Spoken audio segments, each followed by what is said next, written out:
ಹೋಗ್ತಾರೆ, ಒಂದು ಮನೆಯೊಳಗೆ ವಾಸ ಮಾಡ್ತಾರೆ. ಅವತ್ತು ಗುರುದೇವಿ ತಾಯಿ ಒಳಗೆ ಹೋಗಿತ್ತು. ಸೋಲಾಪುರದ ಜನ ಯಾರು ನೋಡಿರಲಿಲ್ಲ. ತಾಯಿಯೇ ಯಾವಾಗಲೂ ಮನೆಯೊಳಗನೆ ಇರ್ತಿತ್ತು. ಯಾವಾಗಲೂ ಮನೆಯೊಳಗೆ ಸ್ವಲ್ಪ ವರ್ಷಗಳ ಕಾಲ ಸಂಸಾರ ಮುಗಿದ ಮೇಲೆ ಶರಣನ ಪುರಾಣಗಳು ಬರ್ತದ. ಎಷ್ಟು ವರ್ಷಪ್ಪ ಇನ್ನು ನೀವು ಅಂದಾಗ ಕಟ್ಟಿಕೊಂಡ ಸತಿಯನ್ನ ತಾಯಿ ಅಂತ ಕರೆದರು ಶರಣರು. ಇನ್ನ ಮೇಲೆ ಇವರು ನನ್ನ ತಾಯಿ. ಆ ತಾಯಿ ನೆನಪಾಗಿರಬೇಕು. ಆಯ್ತು ನನ್ನ ತಂದೆ ಎಂದು ಗಂಡ ಹೆಂಡತಿಯ ವ್ಯಾಮೋಹ ನಿರ್ಮೋಹ ಆಗಿತ್ತು. ಇವರು ತಾಯಿ ಆಗ್ತಾರೆ ಶರಣರಿಗೆ, ಅವರು ತಂದೆ ಆಗ್ತಾರೆ. ಹಿಂಗ ಸಾಗಿತ್ತು ಅವರ ಸಂಸಾರ.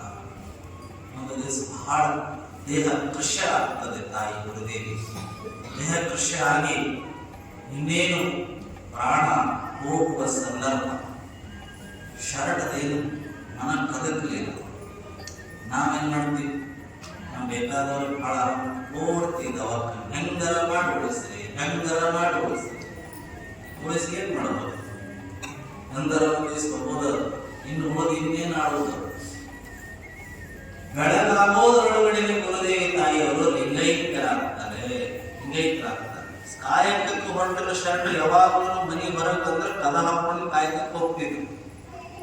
ಅವತ್ತು ಮತ್ತೆ ಮನೆಯೊಳಗೆ ಗುರುದೇವಿ ತಾಯಿಯವರು ಲಿಂಗೈಕ್ಯರಾಗಿದ್ದಾರಂದ್ರೂ ಕಾಯಕವನ್ನ ಬಿಡಬಾರದು.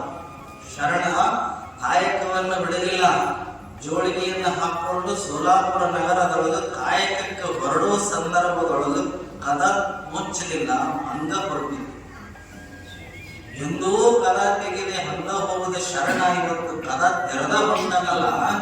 ಜನರಂದ್ರು, ಅಲ್ಲಿ ಅಡ್ಡಾಡೋ ಹೆಣ್ಮಕ್ಳಂದ್ರು, ಯಪ್ಪ ತಂದೆ ಕದ ಹಾಕಿಲ್ಲಲ್ಲ, ಇವತ್ತು ಮರ್ತಿರ ನೋಡು.